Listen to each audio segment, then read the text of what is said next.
नमस्कार मित्रों, अश्विनी सेल्स में स्वागत है। मित्रों, आज एक जानकारी देना चाहूँगा। 1974 में पहली बार हलाल का रजिस्ट्रेशन जारी किया गया। तत्कालीन सरकार को यह आवश्यकता महसूस हुई कि तथाकथित अल्पसंख्यक आबादी को उनके धर्म के अनुसार खाने पीने की चीज़ें मिली। बड़ी अच्छी बात है।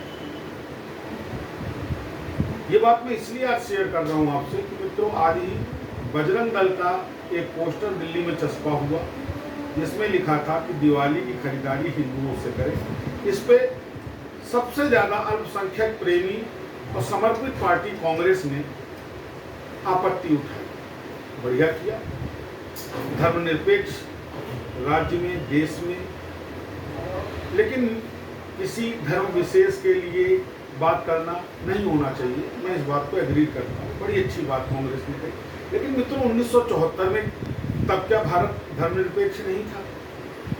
तब क्या तत्कालीन सरकार को ये नहीं लगा कि इस तरीके के सर्टिफिकेशन के साथ आप एक धर्म विशेष को ज़्यादा महत्व दे रहे हैं अपेक्षाकृत उस धर्म के जो कि हिंदुस्तान की बहुसंख्यक आबादी का धर्म है? आज आपको हर चीज़ पे आपत्ति है। हकीकत तो ये मित्रों कि कांग्रेस को हिंदू शब्द से ही नफरत है। अगर आप कांग्रेस सरकारों का आकलन करें, चाहे वो एजुकेशन को लेके हो, चाहे वो धर्म को लेके हो, हमारे मंदिरों पे आने वाले दान पे टैक्स लेने की बात हो, मज़ार, मस्जिद और चर्च इससे एग्जेम्प्टेड है।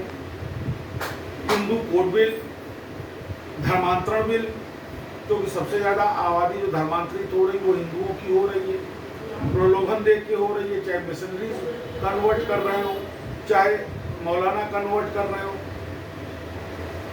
मिशनरीज सो कॉल्ड सर्विस के नाम पे कन्वर्जन करती है, निसंदेह। तो क्या सब चीज का टारगेट केवल हिंदू होना चाहिए? हिंदू अपने धार्मिक प्रचार प्रसार के लिए शिक्षण संस्थान नहीं चला सकता? मदरसों को एक्सक्लूसिव राइट दिया गया। तो ये दोहरी चाल, दोहरी नीति, दोहरी सोच, दोहरी चाल क्यों? एक बड़ा गंभीर विषय है। और अगर इसके अतीत में जाएंगे तो मैं हिंदुस्तान के प्रथम प्रधानमंत्री की एक कथन को कोट करना चाहूंगा जब उन्होंने कहा था कि आई एम एक्सीडेंटली अ हिंदू। जब पहले प्रधानमंत्री की सोच ये हो सकती है तो सोचा जा सकता है तो उसकी पार्टी की सोच क्या होगी। खास करके ये सोच तब से और ज्यादा प्रभावी हुई है जब से कांग्रेस की लीड सोनिया जी के हाथों में आई। क्योंकि सोनिया जी के थॉट्स ही, उनका कल्चर, उनके संस्कार ही हिंदू नहीं है। हिंदुत्व की बात उनको नहीं समझ में आती है और इसी को लेकर के आज भाजपा आगे चल रही है। कांग्रेस को ये समझ में नहीं आता। कारण स्पष्ट है। कांग्रेस अवेट कर रही कि किसी तरह मुस्लिम आबादी 35-40% हो तो पूरे हिंदुस्तान पे कब्जा किया जा सके।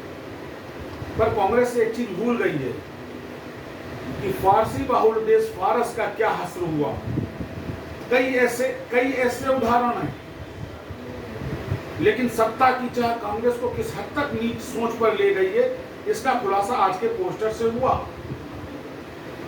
मैं ये भी मानता हूं कि समाज में सबको अधिकार है। ये हमारा डिस्क्रिप्टिव पावर है। हम किस चीज को लें, किससे लें, कहां लें, क्या लें, कैसे लें, ना लें।